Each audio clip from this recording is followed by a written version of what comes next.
来乡亲啊，继续是这个社会新闻。来看台北市的网架，伫半暝1点外传出着庆声，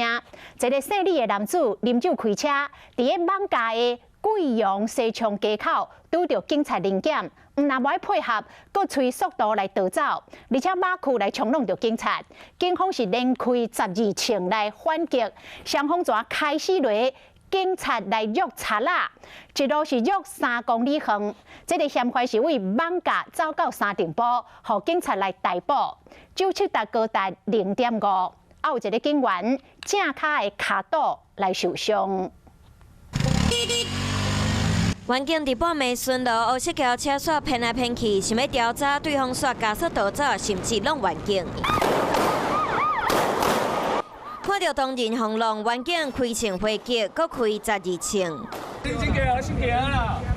拢甲规个面拢是血，驾驶员警拖落车，刚来当乖乖就范。代志发生伫7号半暝1点外，这位52岁姓李的查甫人，和朋友约伫台北市网架啉酒食饭，毋过已经啉酒啊，搁想要塞车转去。果然倒去拄着员警要甲调查，毋过伊毋但骑检逃走，搁弄警车，警匪就安尼小约3公里对网架走去三重埔，过程当中嘛造成员警着伤。我们2个是以包夹的方式去要夹击他，就是往左后方倒，然后刚好我车就在那边，然后就被他撞到，怕他再倒车有可能会造成我同事2次伤害啦，所以我当下觉得